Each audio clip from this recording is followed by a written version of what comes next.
Namaskar and Jai Hind to all of the listeners. Myself, Dr. Vinod Meena, once again welcomes you in the online lecture series of the IGNOU in Swayam Prabha. तो दोस्तों आज एक बार फिर से BECC 101 economics में आप सभी का हार्दिक अभिवादन है। आज अर्थशास्त्र की अंतिम व्याख्या पॉल सैमुअलसन की आधुनिक यानी मॉडर्न डेफिनेशन का डिस्कशन हम करेंगे। The definition given by the Paul Samuelson, it is also known as the modern definition of economics. The definition of economics given by Paul Samuelson, and the format of this question is introduction, definition, characteristics as well as the conclusion. તો મિત્રો આજના આ લેક્ચરમાં આપણે અર્થશાસ્ત્રની સૌથી આધુનિક વ્યાખ્યા જે 1947માં પોલ સેમ્યુઅલસને આપી એની ચર્ચા આપણે કરીશું। આ વ્યાખ્યા તેમણે કોઈ પુસ્તકમાં નથી આપી પણ તેમને લખેલા રિસર્ચ પેપરમાં તેમણે આપેલી છે। બહુ ડિસ્ટિંગ્વિશ પર્સનાલિટી ઇકોનોમિક્સમાં રહ્યા અને એડમ સ્મિથ, કેઇન્સ અને સેમ્યુઅલસન, મિલ્ટન ફ્રીડમેન જેવા અર્થશાસ્ત્રીઓ ઇકોનોમિક્સમાં ખૂબ જ નામના પામ્યા। તેમનું કોન્ટ્રીબ્યુશન ઇકોનોમિક્સમાં અદ્ભુત અને અદ્વિતીય છે અને તેમને આધુનિક અર્થશાસ્ત્રના પિતા પણ કહેવામાં આવે છે। અર્થશાસ્ત્રની આ અંતિમ વ્યાખ્યા છે। એકવાર ફરી આપણે તે ઇન્ટ્રોડક્શનને સમજીશું અને ઇન્ટ્રોડક્શન કેટલું ઇન્ફોર્મેટિવ છે તેને પણ જાણવાનો પ્રયત્ન કરીશું। આપણે આની ચર્ચા ગઈ વખતે માર્શલની ડેફિનેશનમાં અને રોબિન્સની ડેફિનેશનમાં પણ કરી છે અને એડમ સ્મિથમાં પણ આપણે ભણ્યા છીએ। According to Adam Smith, economics is science of wealth in 1776. જે તેમણે પુસ્તક લખ્યું An Inquiry in the Nature and Causes of Wealth of Nation, જેને ટૂંકમાં The Wealth of Nation ના નામથી બોલાવવામાં આવે છે। એડમ સ્મિથ જે અર્થશાસ્ત્રના પિતા રહ્યા અને સેમ્યુઅલસન જે આધુનિક અર્થશાસ્ત્રના પિતા રહ્યા, આ બંને જે મહત્વની બાબતો અર્થશાસ્ત્રમાં છે અને બંનેની આપણે અર્થશાસ્ત્રની વ્યાખ્યા એની ચર્ચા કરી। તો એડમ સ્મિથે પોતાની વ્યાખ્યામાં એવું કહ્યું કે અર્થશાસ્ત્ર તે સંપત્તિનું શાસ્ત્ર છે। Economics is science of wealth. અર્થશાસ્ત્રને સંપત્તિનું શાસ્ત્ર એડમ સ્મિથે કહ્યું અને એની ચર્ચા એમણે 1776માં કરી। પરંતુ અર્થશાસ્ત્રની એડમ સ્મિથે આપેલી આ વ્યાખ્યા એની ટીકાઓ થઈ કારણ કે તેમણે પોતાના કેન્દ્રમાં માત્ર ને માત્ર મટીરિયલિસ્ટિક વસ્તુઓને રાખી, ભૌતિક વસ્તુઓને રાખી। જેમ કોઈ પણ રાષ્ટ્ર માટે માનવ મહત્વનો છે, સમાજ માટે માનવ મહત્વનો છે, એનું કલ્યાણ મહત્વનું છે, એના જીવન ધોરણમાં થયેલો સુધારો મહત્વનો છે અને તેમજ કોઈ પણ શાસ્ત્રનું અલ્ટિમેટ ધ્યેય કે ગોલ એ માનવ કલ્યાણમાં વધારો કરવાનું હોય, પણ એડમ સ્મિથે માનવ કલ્યાણ વિશે કોઈ પણ વાત કરી નથી। માટે તેમની આ વ્યાખ્યાની મર્યાદાને દૂર કરતી પ્રોફેસર માર્શલે 1890માં તેમના લખેલા પુસ્તક ધ પ્રિન્સિપલ ઓફ ઇકોનોમિક્સમાં અર્થશાસ્ત્રની જે વ્યાખ્યા આપી તેને અર્થશાસ્ત્રની કલ્યાણલક્ષી વ્યાખ્યા તરીકે પણ ઓળખવામાં આવે છે। તેમના મતે economics is a science of welfare. So economics is a science of welfare. અર્થશાસ્ત્ર એ કલ્યાણનું શાસ્ત્ર છે અને એ સંદર્ભમાં તેમણે માનવ કલ્યાણ પર ભાર આપ્યો, તેના જીવન ધોરણ પર ભાર આપ્યો, તેની સુખાકારી પર ભાર આપ્યો અને કઈ રીતે આર્થિક વિકાસની સાથે, રાષ્ટ્રના વિકાસની સાથે માનવોનું કલ્યાણ, તેમની સુખાકારી વધે તેની માર્શલે વાત કરી। પરંતુ આ વ્યાખ્યા એ ક્યાંક ને ક્યાંક પાછલે બારણેથી કલ્યાણની એન્ટ્રી કરી રોબિન્સની વ્યાખ્યામાં। પણ તેમ છતાંય રોબિન્સે માર્શલની આ વ્યાખ્યાની ટીકા કરતા એવું કહ્યું કે માર્શલની જે વ્યાખ્યા છે તે વ્યાખ્યાના સંદર્ભમાં આપણે અર્થશાસ્ત્રને જોઈએ તો અર્થશાસ્ત્ર ખૂબ જ પ્રોફેશનલ વિષય છે. અર્થશાસ્ત્ર ખૂબ જ રેશનલ બિહેવિયર પર અભ્યાસ કરતું શાસ્ત્ર છે. તેમાં વ્યક્તિના ગમા અણગમા, લાગણી, પ્રેમ, માયા, મમતા, કરુણા આને કોઈ સ્થાન નથી. જો તમે કસ્ટમર પર દયા ખાઈને તેને મફતમાં કોઈ સામાન આપો તો એ વ્યવહાર આર્થિક નથી ને તેવા વ્યવહારોનો અર્થશાસ્ત્રમાં અભ્યાસ થતો નથી. એટલે economics is so professional subject. એટલે એને બહુ જ વેલફેરના સંદર્ભમાં તમે એને અનપ્રોફેશનલ સબ્જેક્ટ તરીકે ટ્રીટ કરી રહ્યા છો તેવું પ્રોફેસર રોબિન્સે કહ્યું. અને તેમણે બધી જ સમસ્યાઓનું કારણ તે અર્થશાસ્ત્રમાં સંસાધનોની અછત એટલે કે સાધનોની સ્કેર્સિટી વિશેની વાત કરી. અને એટલા જ માટે રોબિન્સની આ વ્યાખ્યાને અછત અને પસંદગીની વ્યાખ્યા કહેવામાં આવે છે. Economics is a science of scarcity or choice. આ વ્યાખ્યા તેમણે 1931-32માં તેમના લખેલા પુસ્તક an essay on the nature and significance of ઇકોનોમિક્સમાં આપી હતી. ત્યારબાદ જેમને આધુનિક અર્થશાસ્ત્રના પિતા કહેવામાં આવે છે તેવા પોલ સેમ્યુલ્સને અર્થશાસ્ત્રને ગ્રોથ અને ડેવલપમેન્ટનું શાસ્ત્ર ગણાવ્યું. તેમના મતે ઉપરની તમામ વ્યાખ્યાઓમાં બધી જ બાબતોની ચર્ચા કરેલી છે, પરંતુ ક્યાંય એવું નથી કહેલું કે અર્થશાસ્ત્રનું જે વિષય વસ્તુ છે, જેની મૂળ બાબત છે, જેનું ઘટક તત્વ મહત્વનું છે, તેવું ગ્રોથ અને ડેવલપમેન્ટ અને ઇકોનોમિક પ્રોબ્લેમ જેવા કે અનએમ્પ્લોયમેન્ટ, પોવર્ટી, પોપ્યુલેશન, ઇન્ફ્લેશન એની ચર્ચા તો ક્યાંય કોઈ જગ્યાએ કરી જ નથી. એટલે આ બધી જ વ્યાખ્યાઓ અધૂરી છે. અને જો તેની વ્યાખ્યા સંપૂર્ણતા જોઈતી હોય તો પછી તમારે અર્થશાસ્ત્રમાં વૃદ્ધિ અને વિકાસને કન્સિડર કરવા પડે. આ વ્યાખ્યા સેમ્યુલ્સને આપણા દેશના આઝાદીના વર્ષ 1947માં આપી. મિત્રો, આ વ્યાખ્યાની ખાસિયત એ છે કે આ વ્યાખ્યાની મર્યાદાઓ નથી, એનું ચડિયાતુંપણું છે. આધુનિક અર્થશાસ્ત્રમાં તેમના પછી બહુ ઊંડું ખેડાણ અને મહત્વપૂર્ણ પ્રદાન થયું નહીં. એટલે આને એક અલ્ટિમેટ વ્યાખ્યા અને એક માઇલસ્ટોન, એક સીમાચિહ્ન માનવામાં આવે છે. અને આ વ્યાખ્યા તેમણે પોતાના લખેલા રિસર્ચ પેપરમાં 1947માં મિત્રો આપી હતી. પોલ સેમ્યુલ્સન એ 1941માં પીએચડી થયા. તેમણે પીએચડીની પદવી 1941માં પ્રાપ્ત કરી અને હાર્વર્ડ પ્રેસમાં તે 1941માં તે પબ્લિશ પણ થઈ. Most influential economist of 20th century and was awarded the Nobel Prize in 1970. 1970માં તેમને સાહિત્યનું સૌથી મોટું પ્રદાન અને ઇનામ એ નોબેલ પ્રાઇઝ મળ્યું. આ 20મી સદીની વાત છે. અત્યારે આપણે 21મી સદી ભણીએ છીએ. Samuelson developed like neo classical micro economics and neo Keynesian macro economics. તો કેન્સે એને પણ વિકસાવવામાં મદદ કર્યું. એટલે કેન્સ અને સેમ્યુલ્સનનું પ્રદાન આ સદીમાં ખૂબ જ મહત્વપૂર્ણ, અદ્વિતીય અને સરાહનીય રહ્યું છે. તો જે નવ પ્રશિષ્ટ અર્થશાસ્ત્રી હતા, જેને આપણે નિયો ક્લાસિકલ કહીએ છીએ, અને નવ પ્રશિષ્ટ કેન્શિયન અર્થશાસ્ત્રીઓ જેમણે મેક્રો ઇકોનોમિક્સમાં પોતાનું પ્રદાન કરેલું, તેમના સંદર્ભમાં પણ પોલ સેમ્યુલ્સનનો ફાળો અમૂલ્ય છે. તેમણે જ નિયો ક્લાસિકલ અને નિયો કેન્શિયન જેવા શબ્દો સર્વપ્રથમ પોતાના પુસ્તકમાં અને પોતાના સંવાદમાં પણ ઉમેર્યા. અને ત્યાર પછી અર્થશાસ્ત્રનો એક નવો યુગ, નવા સંવાદની શરૂઆત થઈ. મિત્રો, તમે જાણો છો તેમ પોલ સેમ્યુલ્સનને અર્થશાસ્ત્રના, આધુનિક અર્થશાસ્ત્રના પિતામહ પણ ગણવામાં આવે છે. અર્થશાસ્ત્રના પિતા તે એડમ સ્મિથ છે, પરંતુ આધુનિક અર્થશાસ્ત્રના પિતા તે પોલ સેમ્યુલ્સન છે. ફાઇન.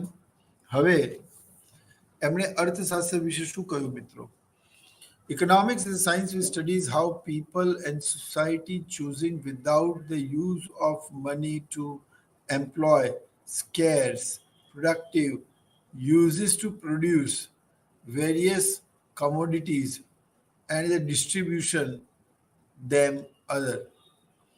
આનો અર્થ એ થયો કે અર્થશાસ્ત્ર એક એવું વિજ્ઞાન છે જે માનવ વર્તનનો અભ્યાસ કરે છે અને નાણાં દ્વારા કે નાણાં વગર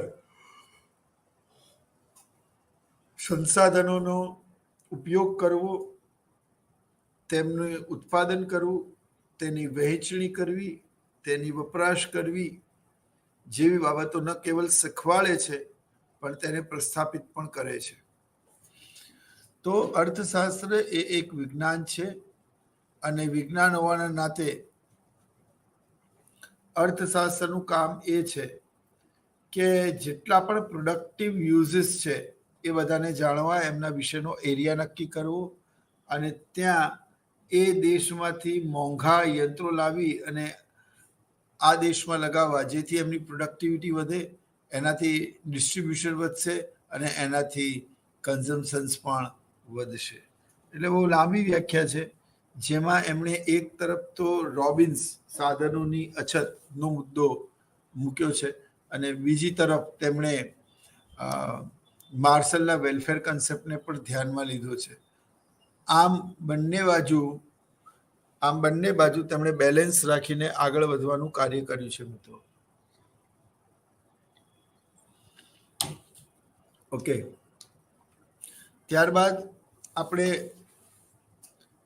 પોલ સેમ્યુલ્સનની આપેલી વ્યાખ્યાઓ વિશે ચર્ચા કર્યા બાદ હવે પોલ સેમ્યુલ્સનની આ વ્યાખ્યામાંથી ફલિત થતા મુદ્દાઓની આપણે મિત્રો ચર્ચા કરીશું.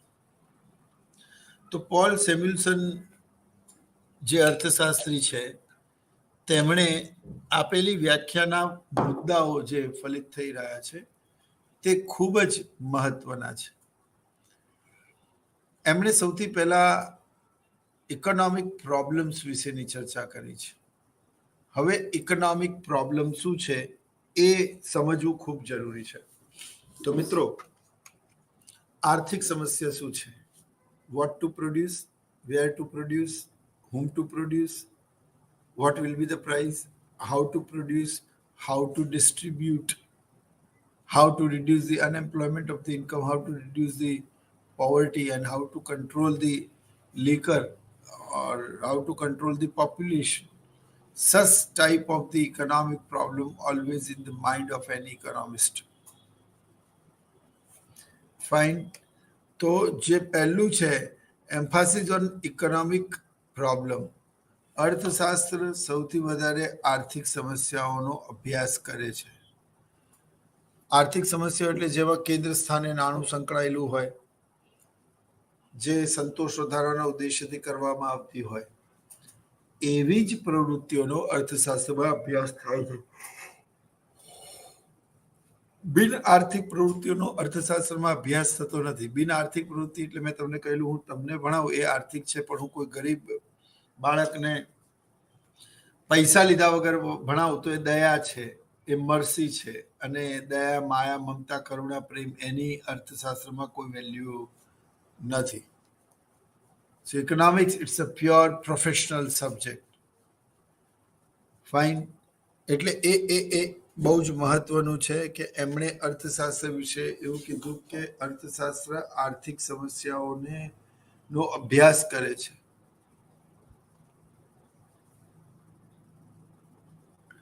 આર્થિક સમસ્યાઓનો અભ્યાસ કરે છે. આર્થિક સમસ્યા એટલે જે નાણાંથી સંકળાયેલી હોય એ બધી જ સમસ્યા અર્થશાસ્ત્રમાં આવે. હવે લોંગ ટર્મ પર્સપેક્ટિવ કેવી રીતે છે? તો આ લોંગ ટર્મ પર્સપેક્ટિવનો મતલબ એવો થાય મિત્રો કે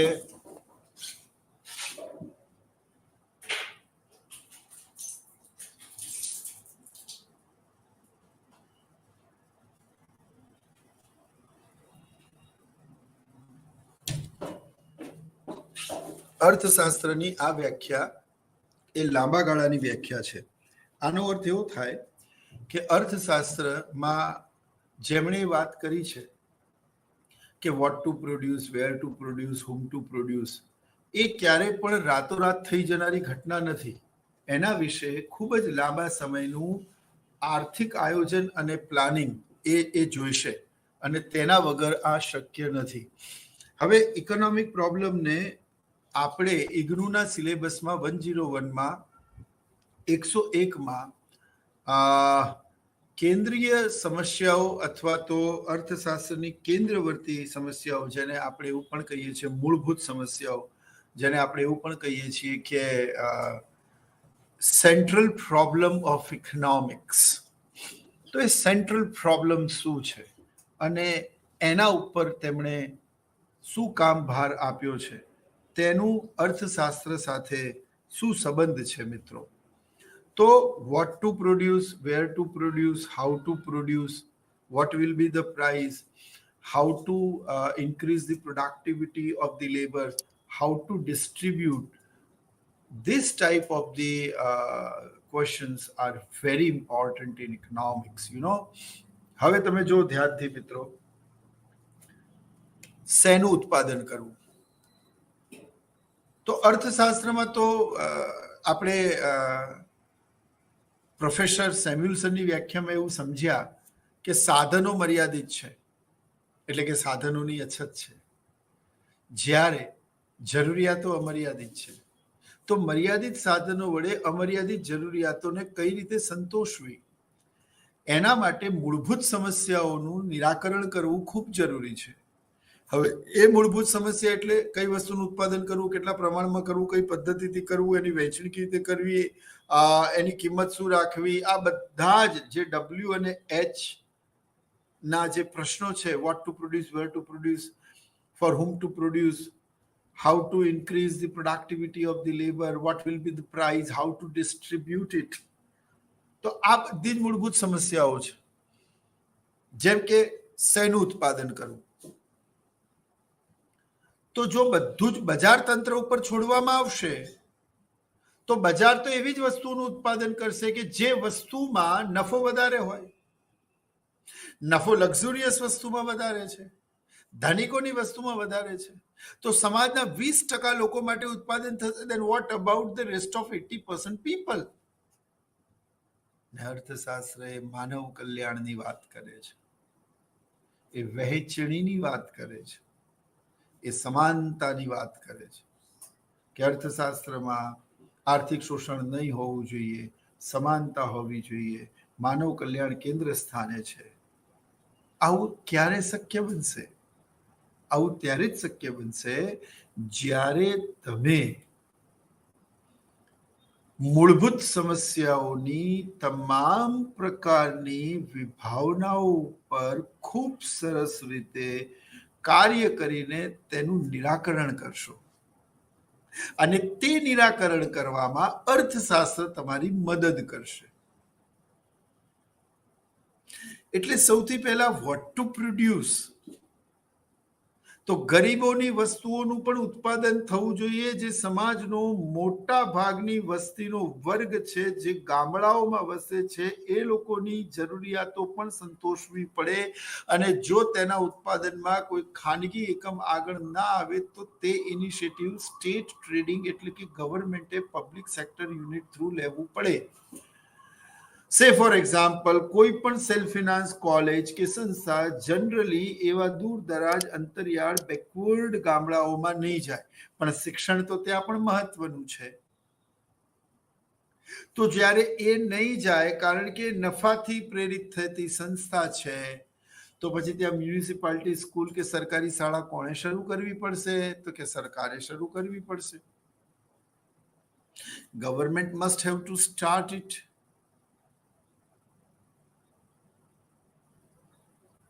સો કઈ વસ્તુનું ઉત્પાદન કરવું? મેરિટ ગુડ્સ કઈ છે? મેરિટ ગુડ્સ એટલે શું?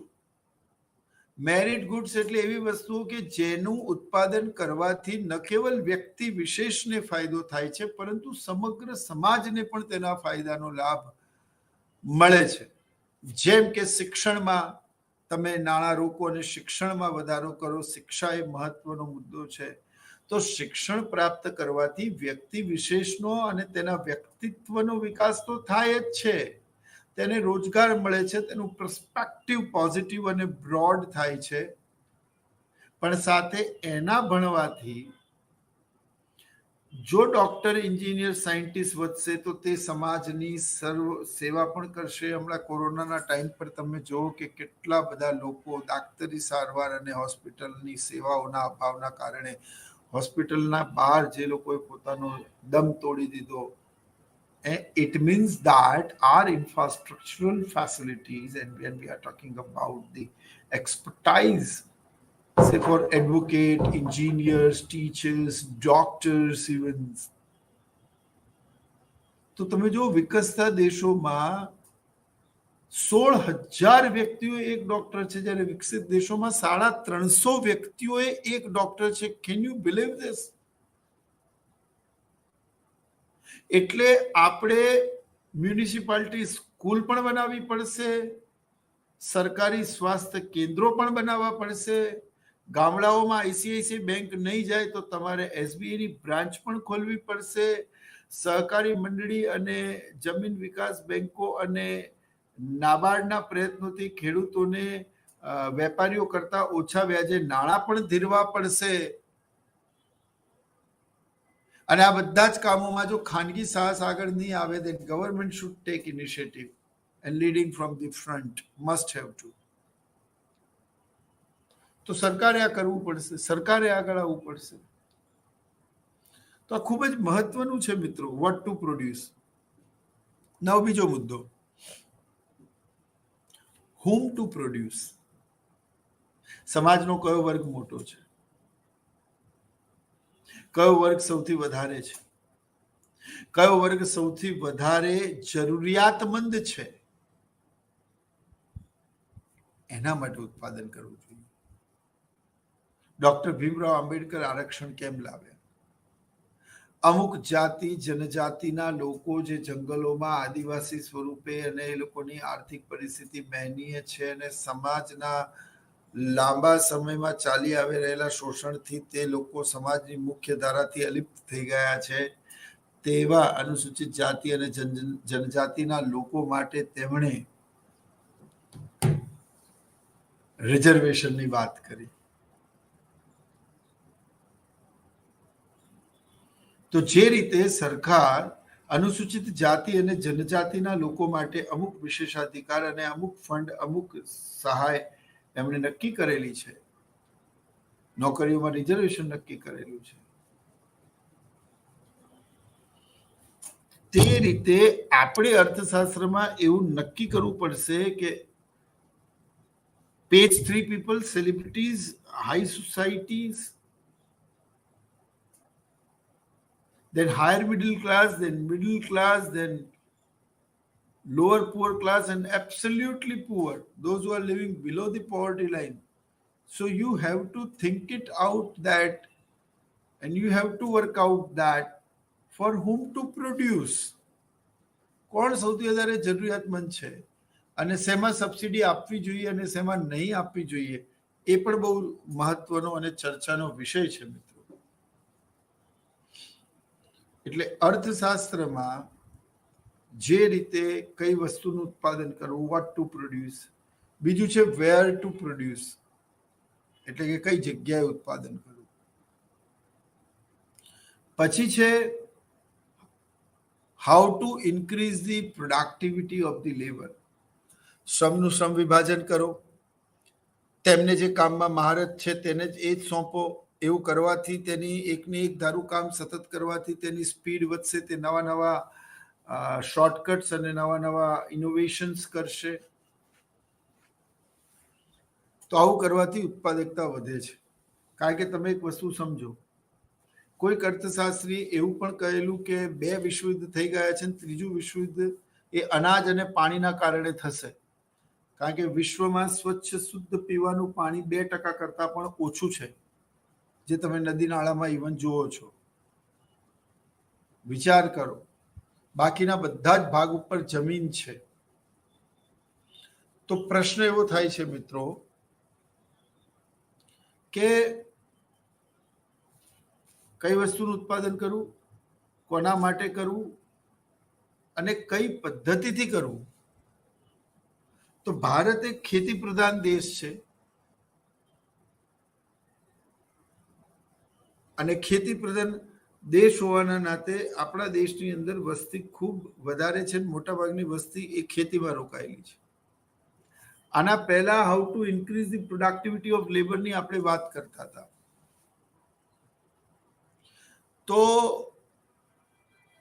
અર્થશાસ્ત્રી 2 વિશ્વયુદ્ધ પછી એવું કહેલું કે વિશ્વમાં ત્રીજું વિશ્વયુદ્ધ પાણી અને હવાના આઈ મીન ટુ સે જમીનના કારણે થશે.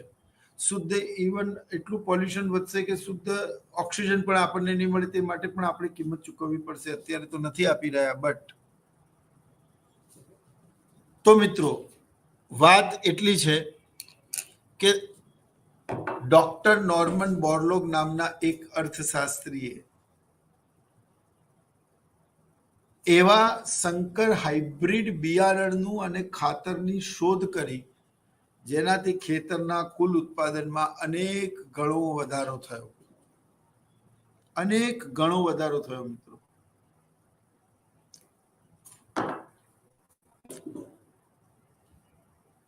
એટલે કે પ્રોડક્ટિવિટી શું થઈ? વધી. તો અર્થશાસ્ત્ર માત્ર ઉત્પાદન વિશે વાત નથી કરતું, એ વહેંચણીની પણ વાત કરે છે. સમાજના ધનિક વર્ગો જેમની પાસે ખરીદ શક્તિ ખૂબ વધારે છે તે મોટી અને મોંઘી વસ્તુ ખરીદી શકે અને ગરીબો ના ખરીદી શકે કારણ કે તેમની પાસે પૈસા નથી. સરકારે તેમને રોજગાર આપવો જોઈએ, સરકારે તેમને આર્થિક મદદ કરવી જોઈએ અને તે જ ગાડી ખરીદવા માટે તેમને આર્થિક રીતે સદ્ધર બનાવવું જોઈએ.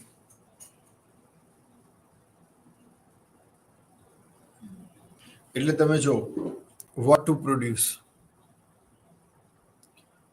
produce, for whom to produce, how to increase the productivity of the labor, એને સારું વાતાવરણ આપો, તેને સારા કામના કલાકો યોગ્ય નક્કી કરો, એક લાઇબ્રેરી રીડિંગ રૂમ બનાવો જ્યાં એ લોકો વહેલા આવે અથવા મોડા છૂટે તે લોકો ન્યૂઝપેપર જોઈ શકે.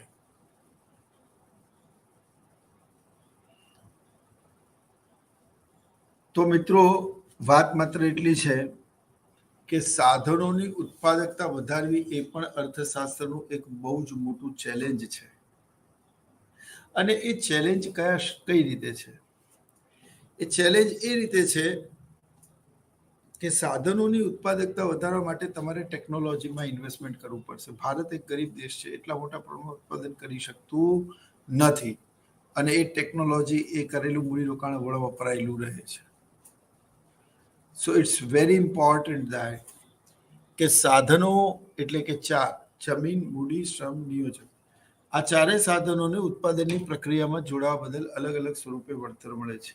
જેમ કે જમીનને ભાડું, મૂડીને વ્યાજ, શ્રમને વેતન, નિયોજકને નફો. તો આજે ચારેય સાધનો આપણે જોયા.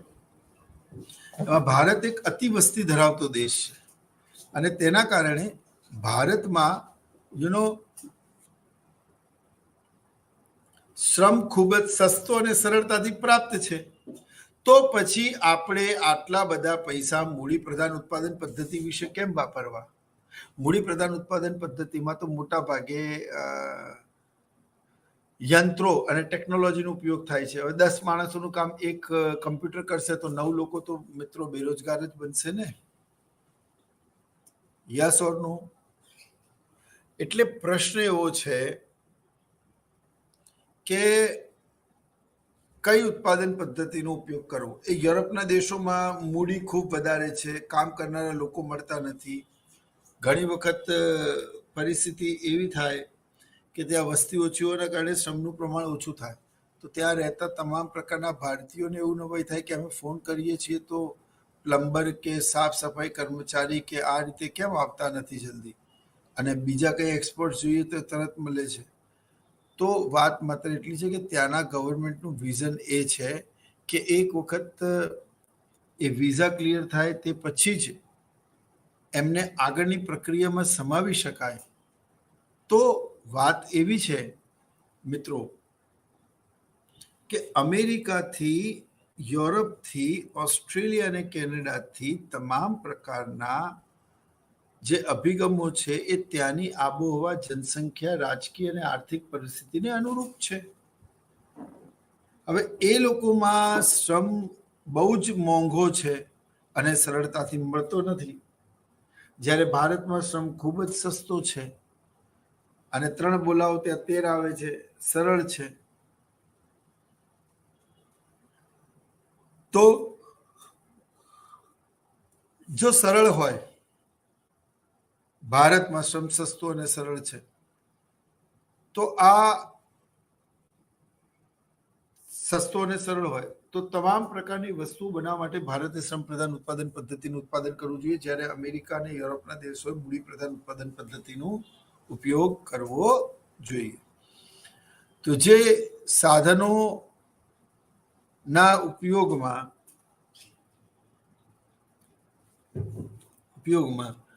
દેશને અનુરૂપ જે પદ્ધતિનો ઉપયોગ થતો હોય તે કરવો જોઈએ. ફાઇન. તો what to produce, for whom to produce, what will be the production method. હવે તમે સમજો,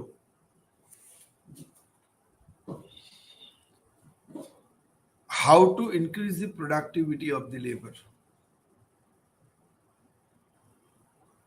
બરાબર. હવે પ્રોડક્ટિવિટી કેવી રીતે વધારવાની છે? તો જો મિત્રો, લેબરની પ્રોડક્ટિવિટી વધારવા માટે તમે ડે 1 થી જ જોઈન કરો. અને પ્રોડક્ટિવિટી વધારવા માટે શું કરવામાં આવે? તો કે એનો પોષણક્ષમ ખોરાક હોવો જોઈએ. ફરી વાત એ કે પ્રોડક્ટિવિટીમાં શું સાફ કરવું પડે, કારણ કે 2 દિવસ સુધી. તો પ્રોડક્ટિવિટીમાં શું સામેલ કરવું પડે? તો યંત્રો, તમામ પ્રકારના સાધનો, નિષ્ણાતો, સ્કિલફુલ લેબર, બરાબર, આ બધાની જરૂર પડશે. ફાઇન. તો મિત્રો, what to produce, whom to produce, how to distribute, આમાં એક મજાનો સવાલ ઓર રહી જાય છે, અને તે સવાલ છે કે અર્થશાસ્ત્રમાં વસ્તુની કિંમત શું નક્કી કરવી એ ખૂબ મહત્વનો પ્રશ્ન છે. કિંમત એટલી બધી ઊંચી ના હોવી જોઈએ કે જે સામાન્ય માણસને બજેટની બહાર જાય ને પછી બીજા પ્રોડક્ટ વિશે ડાયવર્ટ થઈ જાય. એટલે ઉત્પાદનના સંદર્ભમાં કેવું હોવું જોઈએ કોમને? તો અર્થશાસ્ત્રમાં આર્થિક સમસ્યાઓ, કેન્દ્રવર્તી સમસ્યાઓ, મૂળભૂત સમસ્યાઓમાં જે સૌથી મહત્વનો પ્રશ્ન છે તે what will be the price, વસ્તુની કિંમત શું રાખવી. જો ખૂબ સરસ વધારે કિંમત રાખીને લોન્ચ કરે તો શું થાય?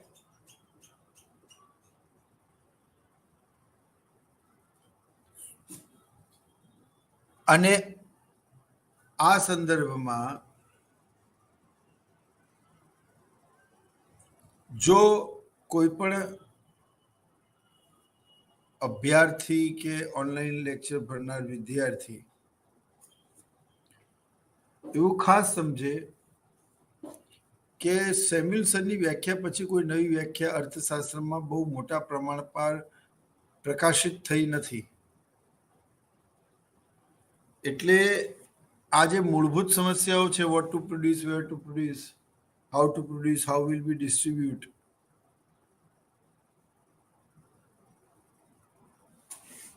તો પોલ સેમ્યુલસને પોતાની વિષય વસ્તુમાં લગભગ દરેક બાબતોને આવરી લીધું છે. કઈ વસ્તુનું ઉત્પાદન કરવું, કેટલા પ્રમાણમાં કરવું. હવે પ્રમાણ પણ એટલા માટે કે જો વધારે ઉત્પાદન થઈ જાય તો સાધનોનો બગાડ થાય, ઓછું ઉત્પાદન થાય તો હજી તારે 2-5 પેમ્પલેટ ટાઈપ કરવા હતા, કારણ કે આ ખૂટ્યા છે, તો ખૂટે તો પણ પ્રોબ્લેમ છે, સરપ્લસ થાય તો પણ પ્રોબ્લેમ છે. એટલે જે રીતે પ્રોફેસર રોબિન્સે કહ્યું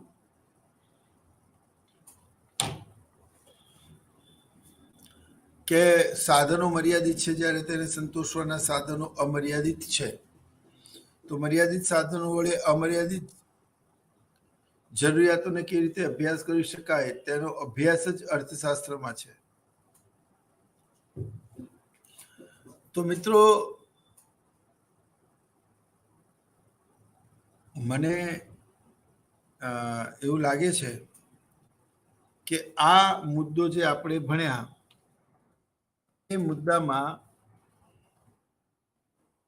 એમ્ફાસિસ ઓન ઇકોનોમિક પ્રોબ્લેમ્સ, તો એ મૂળભૂત પ્રોબ્લેમ્સ એ છે કે વસ્તી વધારે છે અને સંસાધનો ઓછા છે એટલે આપણને અછત પડે છે. અછત પડે છે એટલે આપણે એ વસ્તુનો ડાયનામિક યુઝ કરવા માંગીએ છીએ યુનિવર્સલ પર્સન થ્રુ. પછી તમે યુનિવર્સલ પ્રોબ્લેમના ડેટા કમ્પ્લીટ કરાવી લીધા અને પછી એવું કીધું કે લો ભાઈ આ યુનિવર્સલ પર્સપેક્ટિવ અને પ્રોબ્લેમ્સની સમસ્યા છે. હવે જો અર્થશાસ્ત્રમાં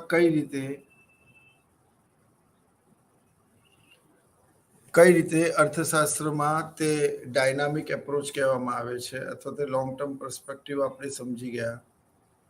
લોંગ ટર્મ પર્સપેક્ટિવનો મતલબ કે તેને ટૂંકા ગાળામાં લાભ નથી, તે કેન્સે કહેલું.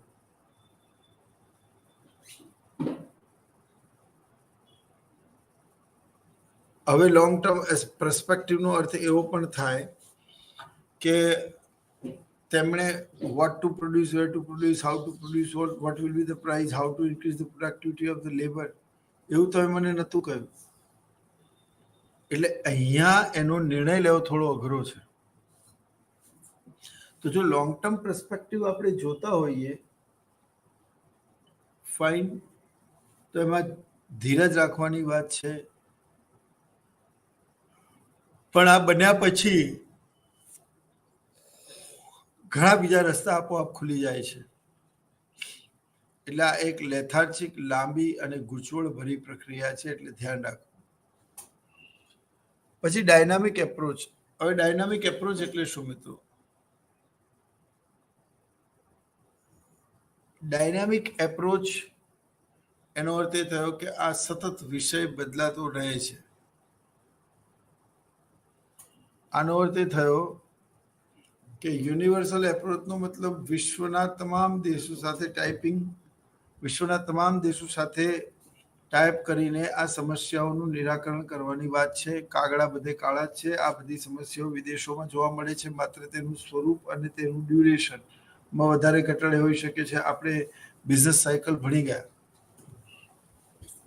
હું કદાચ આપને 1 કલાક અહીંયા ભણાવીને જઈશ ને મિત્રો, તે સમયમાં તો ભારતની રાષ્ટ્રીય માથાદીઠ આવક, foreign trade, export, import, GDP of India જેવા કેટલાય મહત્વના ક્ષેત્રોનું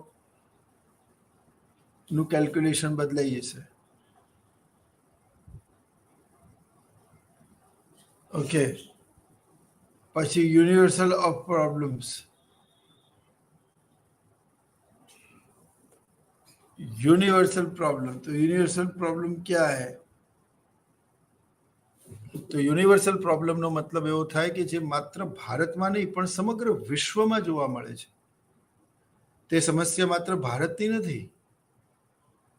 અહીંયા પોલ સેમ્યુલ્સને સાધનોના અછતની જે વાત કરી, પોલ સેમ્યુલ્સને જે વૃદ્ધિ અને વિકાસની વાત કરી, એ તમામ વિશ્વના દેશોની સમસ્યા છે, તમામ વિશ્વના દેશોના આર્થિક પ્રશ્નો છે.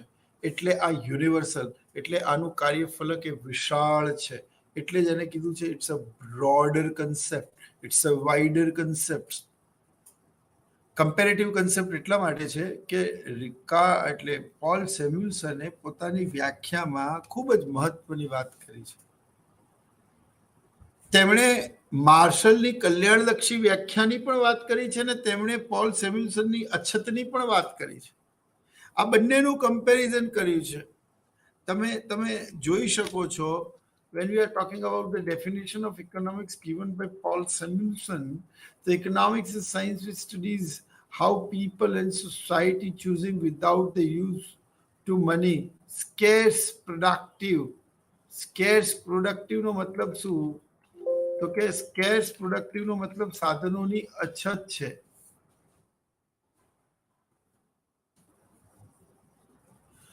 એટલે તેમણે માર્શલને પણ આવરી લીધા છે, તેમને રોબિન્સને પણ આવરી લીધા છે. તેટલા માટે જ તેમની વ્યાખ્યા વધારે સ્વીકાર્ય, વધારે ગ્રાહ્ય, અને આ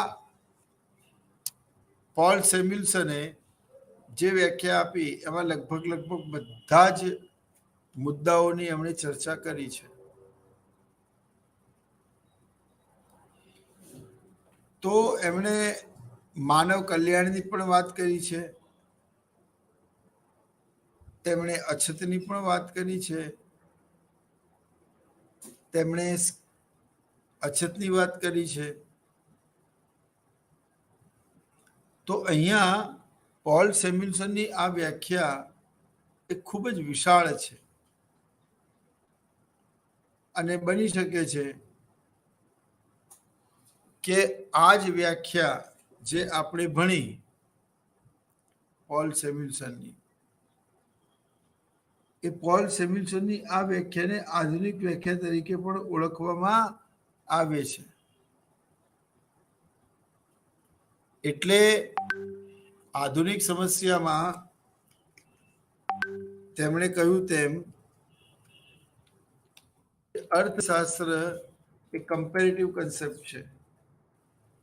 કમ્પેરેટિવ એટલે તમે ફ્રિકવન્ટલી એના ડેટા ના લઈ શકો અને મજબૂતીથી એવું ના કહી શકો કે આ એ જ છે.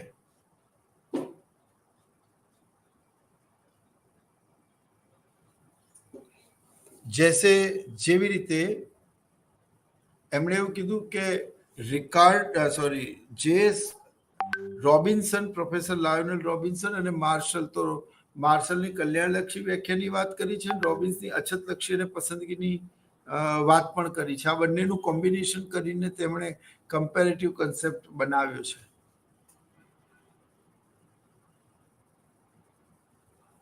પછી બ્રોડર પર્સપેક્ટિવ્સ, તો આનું કાર્યફલક ખૂબ જ વિશાળ છે.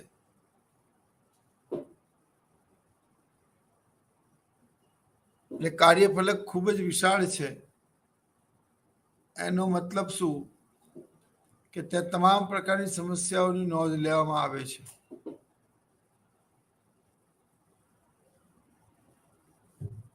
તો એ રિકાર્ડો અને એડમ સ્મિથની કમ્પેર કરીને નયા અર્થશાસ્ત્રની વ્યાખ્યાને જન્મ આપવા માંગે છે. એટલે એને કમ્પેરેટિવ કન્સેપ્ટ પણ કહેવામાં આવે છે મિત્રો. ત્યારબાદ છે બ્રોડર પર્સપેક્ટિવ. હવે બ્રોડર પર્સપેક્ટિવ કેમ છે મિત્રો? તો એ બ્રોડર પર્સપેક્ટિવ એટલા માટે છે કારણ કે તેમાં અર્થશાસ્ત્રની બધી જ મૂળભૂત સમસ્યાઓની વાત કરી. તે બ્રોડર કન્સેપ્ટ એટલા માટે છે કે તેને ગ્રોથ અને ડેવલપમેન્ટની વાત કરી. આપણો દેશ આઝાદ થયો 1947માં. આજે આઝાદીના 75 વર્ષ પૂરા થવા છતાં પણ આપણે હજી પણ વિકાસ કરી રહ્યા છીએ. Still we not completed yet. તો આર્થિક વૃદ્ધિ અને વિકાસ એ રાતોરાત આવી જતા પરિવર્તનો નથી. એ રાતોરાત આવી જતા, આઈ મીન ટુ સે, એના માટે વધારે તમારે ઇકોનોમિક્સમાં ફોકસ કરવાની જરૂર પડે છે. એટલે એક તો સાધનો મર્યાદિત છે, જરૂરિયાતો મર્યાદિત છે, અર્થશાસ્ત્ર કલ્યાણનું શાસ્ત્ર છે. એટલે રોબિન્સ અને માર્શલને તો ભેગા કર્યા જ કર્યા, પણ એમણે અમુક કોમન વાત પણ કરી. what to produce, where to produce, how to produce, what will be the price, how to increase the productivity of labor. જ્યારે આની વાત કરીએ છીએ તો એનું કાર્યફળ ખૂબ ખૂબ ખૂબ વિશાળ થાય છે. પછી રોબિન્સની જેમ અને એડમ સ્મિથની જેમ પ્રોફેસર સેમ્યુલસન, પોલ સેમ્યુલસન પણ અર્થશાસ્ત્રને એક વિજ્ઞાન માનતા હતા. Economics is a science. કેમ વિજ્ઞાન માનતા હતા? તો એને વિજ્ઞાન માનવાનું કારણ એ હતું કે જે રીતે વિજ્ઞાન માનવાનું કારણ એ હતું કે જે રીતે વિજ્ઞાનમાં કોઈ પણ સમસ્યા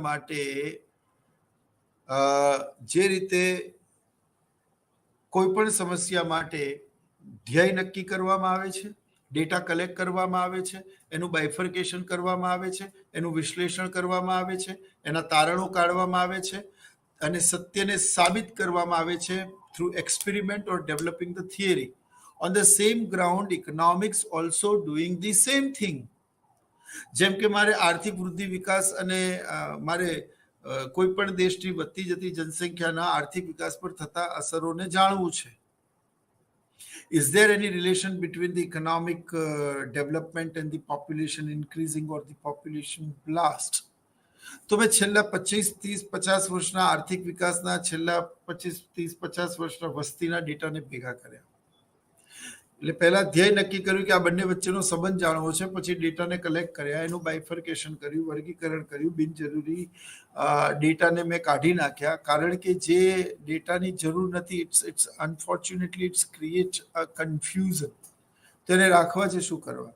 જેમ કે વસ્તીની વાત કરીએ તો વસ્તીની અંદર માત્ર વસ્તી જ ગણાય છે તેવું નહીં, એમાં ધનિકો કેટલા, પુરુષો કેટલા, સ્ત્રીઓ કેટલી, એમાં બાળકો કેટલા, એમાં 10,000ની વસ્તી એ પુરુષોનું પ્રમાણ કેટલું, શહેરી વસ્તી કેટલી, ગ્રામ્ય વસ્તી કેટલી, હિન્દુ કેટલા, મુસ્લિમ કેવા, આવા તમામ પ્રકારની બાબતોની નોંધ લેવામાં આવે છે.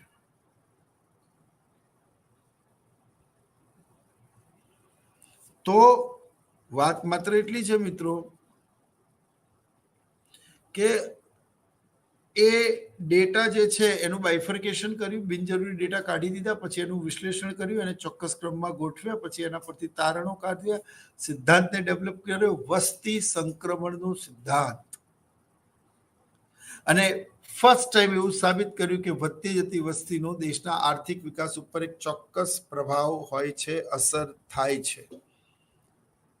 So the economics also following the same procedure which is followed by the science. And that's why economics is also known as science.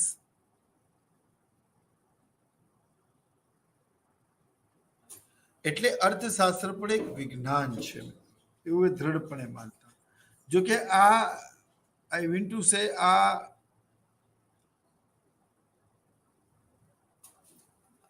કે એ વિજ્ઞાન તો છે, તેના સંદર્ભમાં તમે જાણો અને સમજો કે એ પણ એ જ પ્રોસિજરને ફોલો કરે છે જેને વિજ્ઞાન કરે છે.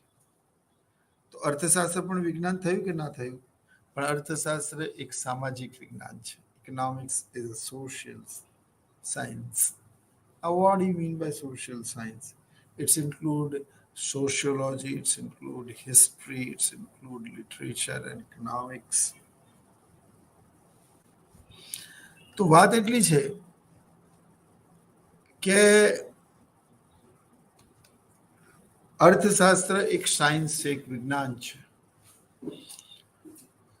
પણ ઘણા બધા અર્થશાસ્ત્રીઓ અર્થશાસ્ત્રને કળા પણ માનતા હતા, પણ એ આ વ્યાખ્યાની મર્યાદા બને. પણ આપણે એ મર્યાદાની ચર્ચા એટલે નથી કરવાની કારણ કે આ અર્થશાસ્ત્રની સૌથી આધુનિક વ્યાખ્યા હતી, તે પછી ઊંડાણપૂર્વક કોઈએ અર્થશાસ્ત્રની વ્યાખ્યા આપી નથી, માટે એમનું ચડિયાતું પણ જળવાઈ રહ્યું છે. સમય એવો પણ આવશે, કોઈ નવો અર્થશાસ્ત્રી આવશે, સેમ્યુલસન પછી બની શકે અલ્ટ્રા મોડર્ન ડેફિનેશન આપે અર્થશાસ્ત્રની, અને આ વ્યાખ્યામાં પણ કંઈક ખામી લાગે. પણ જોકે બહુ લાંબી વ્યાખ્યા ને જેમાં એમણે ઇકોનોમિક ગ્રોથ, ઇકોનોમિક ડેવલપમેન્ટ, એમને તમામ પ્રકારની આર્થિક સમસ્યાઓ બધું જ સમાવી લીધું છે.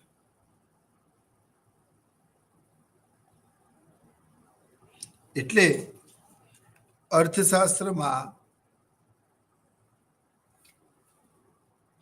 પ્રોડક્શન, ડિસ્ટ્રીબ્યુશન અને કન્ઝમ્પશન સૌથી મહત્વના છે. અને જો એક ચક્રની મદદથી સમજીએ તો અર્થશાસ્ત્ર એ ઉત્પાદન, વહેંચણી અને વપરાશ પર ભાર મૂકે છે. બહુ મહત્વની વાત છે. Production, distribution and consumptions. કોઈ પણ વસ્તુનું ઉત્પાદન થયું, સરકારે કરવેરા, રાજકોષીય અને નાણાકીય નીતિની મદદથી તેની યોગ્ય અર્થતંત્રમાં વહેંચણી કરી અને પછી તેનો થયો વપરાશ. હવે વપરાશ વધ્યો તો માંગ વધશે, માંગ વધશે તો કિંમત વધશે, કિંમત વધશે તો તેજી આવશે, તેજી આવશે તો મંદી દૂર થશે. બરાબર. તો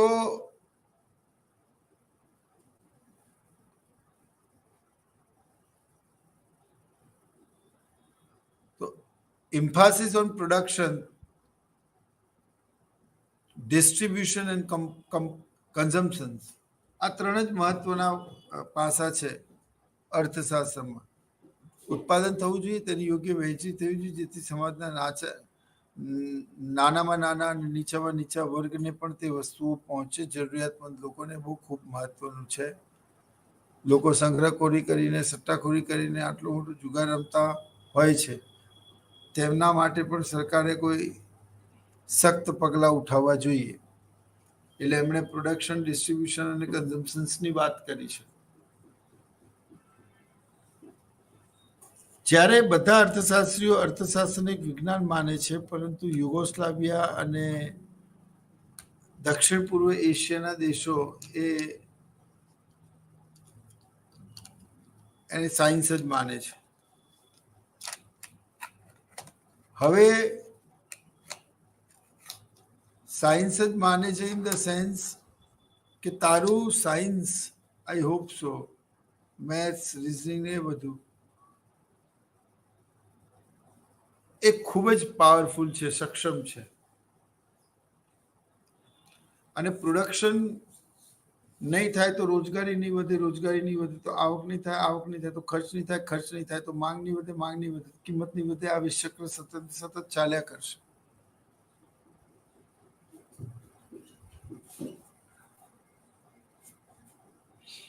એટલે એ સૌથી વધારે ભાર ઉત્પાદન, વહેંચણી અને વપરાશ ઉપર આપે છે. એક વાત કહું મિત્રો, ખરેખર સમગ્ર અર્થશાસ્ત્ર આના પર જ ટકેલું છે.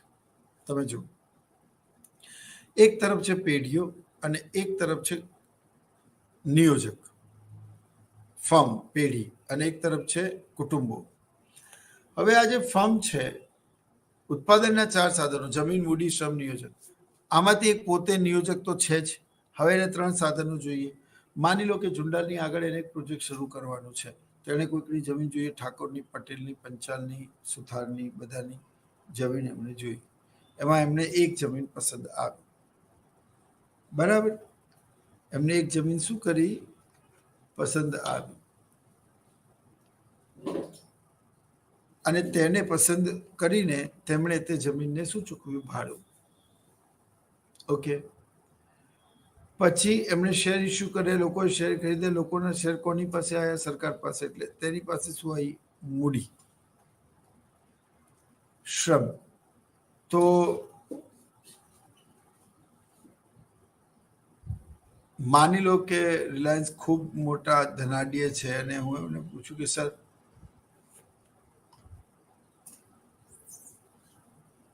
હું એમને એવું પૂછું, બહુ જ ધનાઢ્ય વ્યક્તિ છે,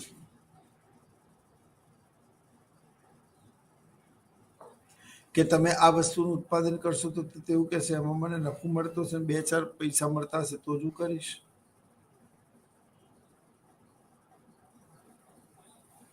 બરાબર. એટલે સૌથી મહત્વની વાત છે પ્રોડક્શન. એટલે એમની પાસે જમીન આવી, પછી એમણે શેર બહાર પાડ્યા, લોકોએ શેર ખરીદ્યા, લોકોના પૈસા કંપની પાસે ગયા, એટલે લોકોએ કંપનીને મૂડી આપી. એ મૂડીની મદદથી તેને ઉત્પાદન પ્રક્રિયાની શરૂઆત કરવાની ચાલુ કરી.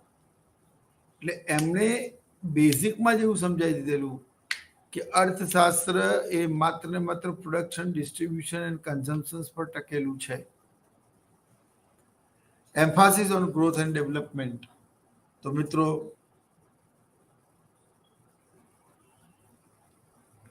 એમ્ફાસિસ ઓન ગ્રોથ એન્ડ ડેવલપમેન્ટ. તમામ પ્રકારના અર્થશાસ્ત્રીઓ અગાઉ ગ્રોથ એન્ડ ડેવલપમેન્ટની કોઈ ચર્ચા નહોતી કરી. એ સૌથી મોટી ભૂલ હતી. હવે પોલ સેમ્યુલ્સને શું કર્યું? પોતાની વ્યાખ્યામાં એમણે રોબિન્સની પણ વાત કરી, એમના પાછલા બારણેથી કલ્યાણ પણ આવી ગયું, એમણે માર્શલની પણ વાત કરી, એમણે અત્યારે આધુનિક વિચાર દ્વારા આ ટોપિક પણ સમજાવ્યો. સમજણ પડી? એટલે ગ્રોથ એન્ડ ડેવલપમેન્ટ એ દ્વિતીય વિશ્વયુદ્ધ બાદ ખૂબ જ ચર્ચામાં આવ્યા. કોલોનિયલ એરામાંથી વિશ્વના મોટા ભાગના દેશો આઝાદ થયા અને તેમનું મૂળ મંત્ર, મૂળ પાસું તે how to increase the growth and development of the economy. અને પછી બંને કામ શરૂ કર્યું. તો growth and development both are a different thing. એટલે સમજો કે શ્રીમતી ઉર્સુલા ઇક્સની સામે જ્યારે વિશ્વના મોટા ભાગના દેશોની એ સમસ્યા આવી કે બધા જ લોકો આર્થિક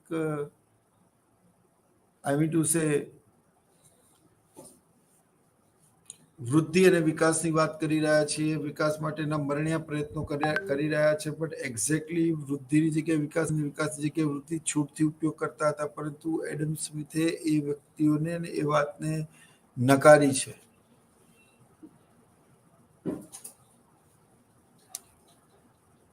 ખ્યાલ આવ્યો? એટલે પ્રોડક્શન, ડિસ્ટ્રીબ્યુશન, કન્ઝમ્પશન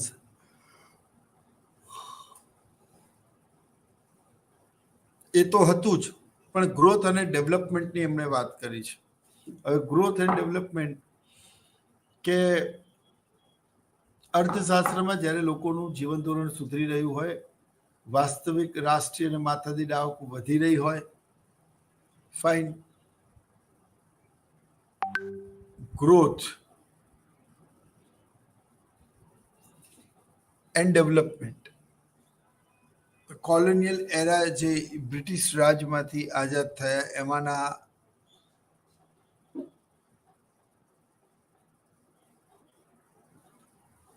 એમાંના એક વ્યક્તિને ચોક્કસ આપણે એક નિમંત્રણ આપીશું.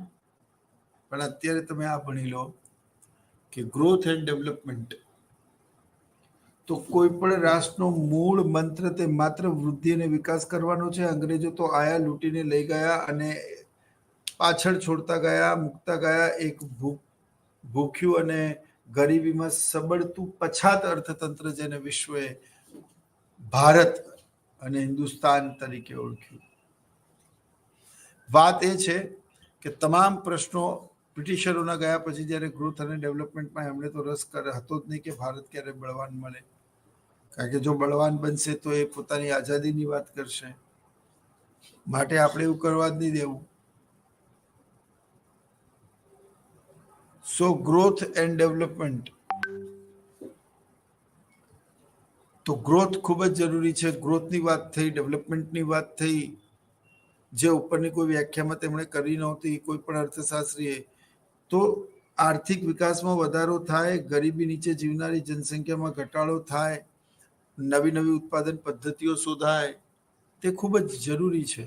અને ડેવલપમેન્ટનો મતલબ કે લાંબા ગાળા સુધી રાષ્ટ્રીય અને માથાદીઠ આવકમાં વધારો થાય. પ્રોફેસર માઇકલ પી ટોડેરો એવું કહ્યું કે અર્થશાસ્ત્ર એક બહુ પરિમાણીય પ્રક્રિયા છે. એટલે આર્થિક વિકાસ તો ખેતી, ઉદ્યોગ, સેવા એટલે કે પ્રાથમિક, દ્વિતીય અને તૃતીય ત્રણેય ક્ષેત્રોમાં અટક ટુ કટક, ગુજરાત ટુ ગુવાહાટી દરેક સેક્ટરમાં પોઝિટિવ ફેરફાર થવા જોઈએ તો ઇકોનોમિક ડેવલપમેન્ટ થાય. તો આમ એમણે ગ્રોથની પણ વાત કરી, એમણે ડેવલપમેન્ટની પણ વાત કરી, એમણે પ્રોડક્શન, ડિસ્ટ્રીબ્યુશન, કન્ઝમ્પશન્સની વાત કરી. અર્થશાસ્ત્ર એક વિજ્ઞાન છે તેવું પણ તેમણે કહ્યું. તેમણે રોબિન્સ અને માર્શલની વ્યાખ્યાને ભેગી કરી, અછત અને કલ્યાણને પણ સામેલ કર્યા. એટલા માટે તેમની વ્યાખ્યા સર્વશ્રેષ્ઠ છે. માટે તેની મર્યાદાઓ કરતા તેના ચડિયાતાપણાની આપણે ચર્ચા કરીએ છીએ. તો I hope you all enjoying the lecture. આ સાથે જ મારો આજનો લેક્ચર પૂરો થાય છે. આવનારી ઓનલાઈન લેક્ચર સિરીઝમાં સ્વયંપ્રભામાં આપણે ચોક્કસ મળીશું. જય હિન્દ અને નમસ્કાર.